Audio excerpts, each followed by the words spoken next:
The first day of school is nerve-wracking for new students, but Wren Middle teacher Chancey Grieco found that first-year teachers aren't immune to the stress of opening day. I was so nervous because I absolutely have no idea who the kids were, you know, what are they going to be like. There's so many anticipations. You have no idea, almost, well, really me, anything, because not only do I not know who is about to come into my classroom, but I'm still meeting my coworkers. I'm still trying to figure out the building itself and the procedures. And so yeah, it's totally nervous because God forbid something went terribly wrong on the first day. Like you said, it is on me. It is me alone in this classroom trying to get certain concepts to the students. So it's very nerve-wracking. I was very excited because at the same time I've worked my tail off to get to where I was, and it was just glorious to walk in and be like, finally, it's almost a feeling of I made it, I got here, and now it's my turn. And even in my student teaching, I thought I ruled the world. Had an older lady who was there watching me, and I still thought, I got this, just wait till I'm on my own.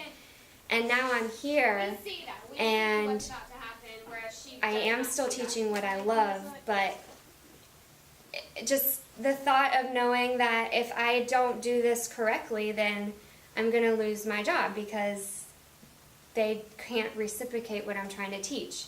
Am I doing the right thing? I don't know, the question's always there.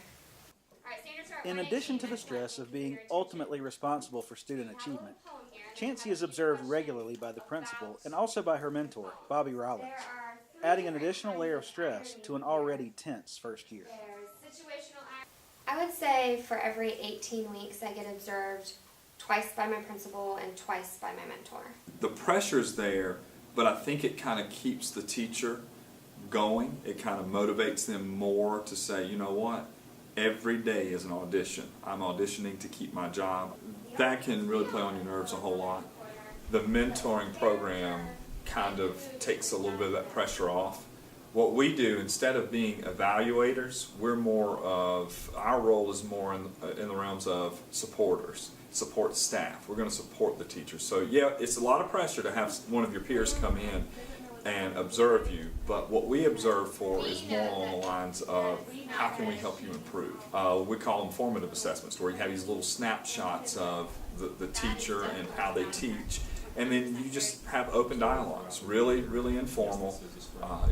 You look for things that could give them trouble down the road, and you kind of work on those things together.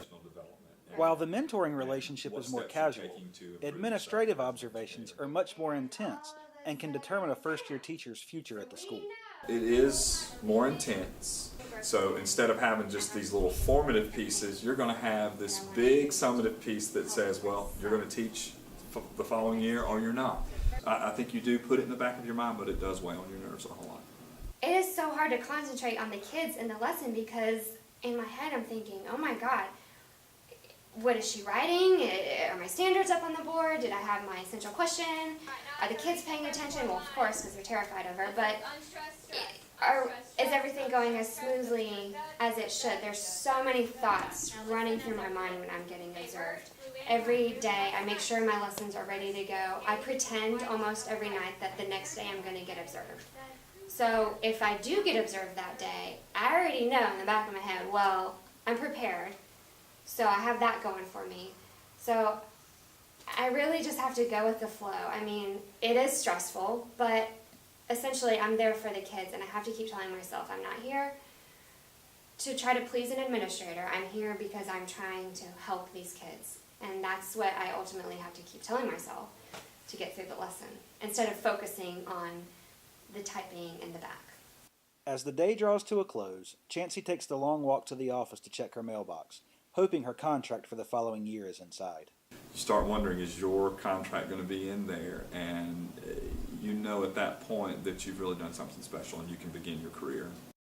If I do get my contract, then it shows that all this hard work really has paid off, and maybe I am making a difference. Maybe someone sees more than I think they see.